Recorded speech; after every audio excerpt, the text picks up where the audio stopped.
Seriously আমি না বুঝতেছি না তুমি এরকম কেন করতেছো। আচ্ছা তুমি আমাকে বলো, বিএসসির জন্য আমার কানাডাতে স্কলারশিপ সহ সবকিছু রেডি ছিল, তুমি বললে এখন গেলে নাকি আমি তোমাকে হারাবো, তোমাকে অন্য কোনো ছেলের সাথে বিয়ে দিয়ে দিবে। ওকে ফাইন, আমি সবকিছু ক্যান্সেল করলাম। তারপর তুমি বললা তোমার বাবা বলছে যে বেকার কোনো ছেলের সাথে বিয়ে দিবে না। আমি সবকিছু ছেড়ে আমার বাবার বিজনেসে বসা শুরু করলাম, যেটা আমার এতটুকু ইন্টারেস্ট ছিল। আমি আমার সব ইচ্ছা ছেড়ে তোমার জন্য পারফেক্ট হওয়ার চেষ্টা করলাম। তারপর কিসের কমতি থেকে গেল যে তুমি আজকে এঙ্গেজমেন্ট রিংটা ফেরত দিয়ে দিচ্ছ? আরে আমাকে কারণটা তো বলো অ্যাটলিস্ট। কোনো কারণ নেই, আমার মনে হচ্ছে না আমাদের একসাথে থাকাটা পসিবল। That's it. সিরিয়াসলি তোমার মনে হচ্ছে না আমাদের একসাথে থাকাটা পসিবল? What about me? আমার কি মনে হচ্ছে সেটার কোনো ভ্যালু নাই? আমার সাইডটা কে দেখবে রুহি? দেখো, এত কথা বাড়ানোর কোনো মানে নেই, অযথা সময় নষ্ট করো না। সময় তো তুমি আমার নষ্ট করছো। ভেঙে ফেলা হইলে সব আগেই ভেঙে ফেলতা, নাকি হুক করে এখন বেটার কাউকে পেয়ে গেছো? তোমার যা ভাবার তুমি তাই ভাবতে পারো, আমার কোনো প্রবলেম নেই। আরে প্রবলেম তোমার থাকবে কেন? প্রবলেম তো তোমার ক্যারেক্টারে। আর আমার লাখের প্রবলেম যে তোমার মতো একটা মেয়েকে ভালোবাসছি।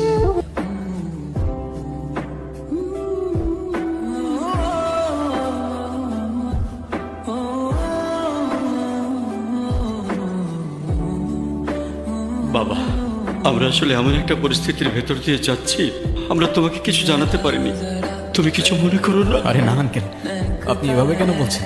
রুহি আসলে আমাদের কিছু বলতে দেয়নি। এনগেজমেন্টের কিছুদিন পর আমরা জানতে পারি ওর লাং ক্যান্সার। আপনারা একজনের বেশি ভিতরে না যাওয়াটি বেটার। ফারুক সাহেব, আপনি একটু এদিকে আসুন।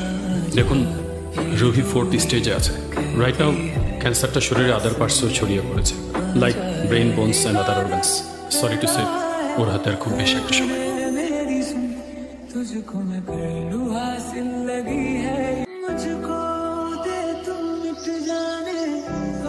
বাই। ওই 1.5 বছর হয়ে গেছে। কিসের? প্রতিদিন তোমার এখান থেকে ভার্সিটিতে নিয়ে যাই, আবার এনে ড্রপ করি। হ্যাঁ তো। আমি কি রাইড শেয়ার করি? না। তাইলে তেলের টাকা তুমি দাও। না, কেন লাগবে? দিব। মারবো এক। আচ্ছা তোমার কি আমার ইফোর্টস গুলো চোখে পড়ে না নাকি? তুমি কি বাই এনি চান্স আমাকে প্রপোজ করতেছো? I guess yes. দম নাই, এভাবে কেউ প্রপোজ করে? কত করে? 50 টাকা। দেখো, প্রপোজ করায় না তো আমার এক্সপিরিয়েন্স আছে, আর না বলতে পারি কবিদের মতো শের ভাষায়, কিন্তু এটুক বলতে পারি যে সারা জীবন আগলায় রাখতে পারবো, আর এফোর্টসে কোনো কমতি থাকবে না। আইসবাই কসম কাটা ভালো না, কাঠগুলো আমার পছন্দ তাই নিচ্ছি। আর তোমার ব্যাপারটা আমি ভেবে দেখবো। বাই।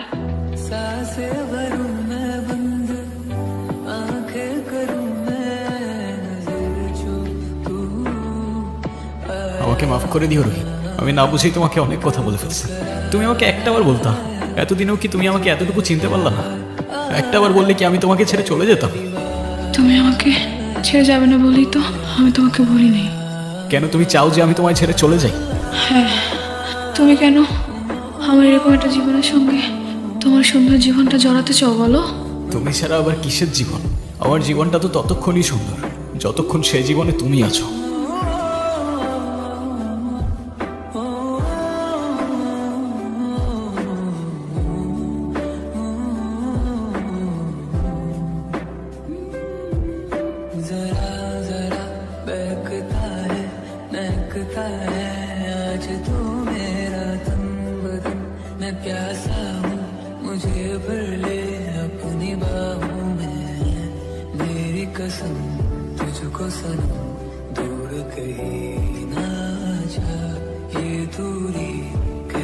রেহান, সব জেনে শুনে এরকম করার না কোনো মানে হয় না, বুঝলি?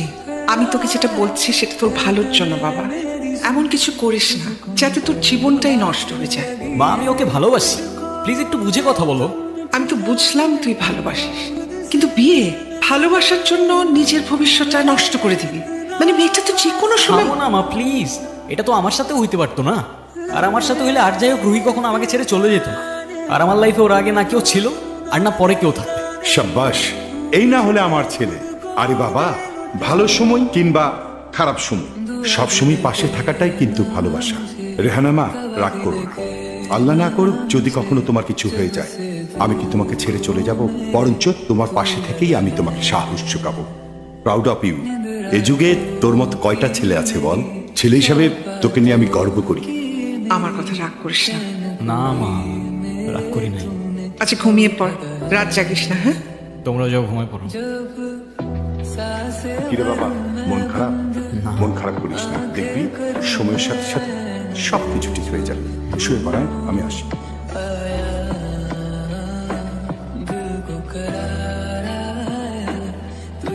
অযথা এসব কেন করছো রেহান?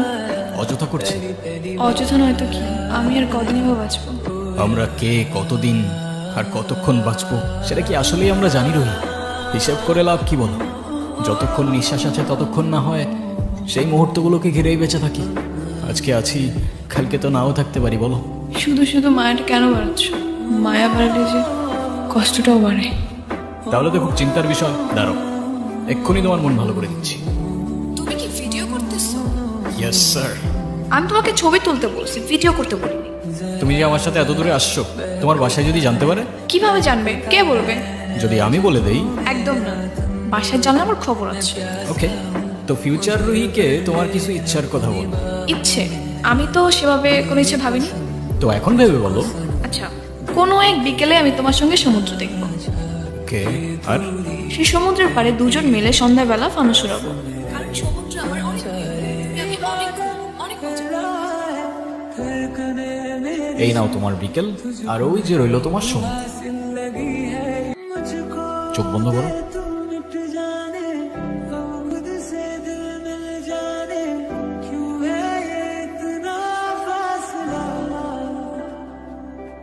কি? তো বলো, আর কি বাকি রইলো? আর কিছু বাকি নেই। Wrong answer. আছে তো। তো ফিউচার রুহিকে জানানোর মতো আর কোনো ইচ্ছে? আচ্ছা ওয়েট, আমরা ফানুস উড়ানোর পর ক্যান্ডেল লাইট ডিনার করব। সাথে থাকবে সমুদ্রের ঢেউ, আর বাতাসে থাকবে কাঠগোলাপের সুবাস। নিজের দোষে নিজেই ফাঁসলাম মনে হচ্ছে। আচ্ছা, তো ফিউচার রুহি শুনতে পাচ্ছ? তোমার ইচ্ছাগুলো পূরণ হইলো কিনা আমাদের জানিও কিন্তু।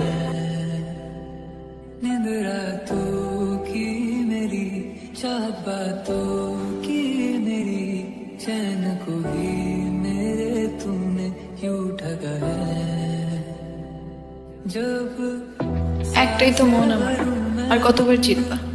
যতবার জিতলে এটা বোঝানো যায় যে আমার জীবনে না তোমার আগে কেউ ছিল আর না পরে কেউ থাকবে। এতটা ভালোবাসো আমায়? তুমি জানো আমার খুব ভয় হয়। মুখে যাই বলি না কেন, আমার মনে হয় আমার মানুষটা আমারই থাকুক, সে যেন আমাকে কখনো ভুলে না যায়। শুধু তোমারই থাকবো রুহি, কখনো ভুলবো না। আমি অনেক লাকি যে তোমার মতো একটা মানুষ আমার লাইফে আসছে। আমার সব স্বপ্ন পূরণ হয়ে গেল। এই কিছু মুহূর্তে মনে হচ্ছে 1000 বছর বেঁচে থাকার স্বাদ পেয়ে গেলাম। আমার আর কোনো আফসোস।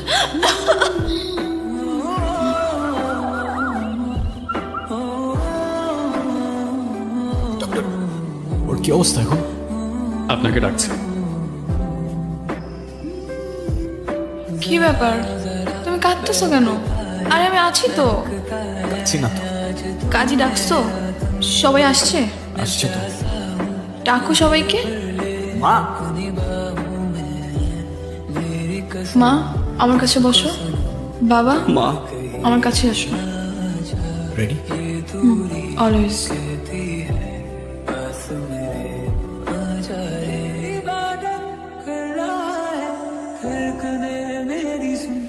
तुझको मैं कर लूं हासिल लगी है मुझको दे तू मिट जाने हम खुद से दिल मिल जाने क्यों है ये इतना ডক্টর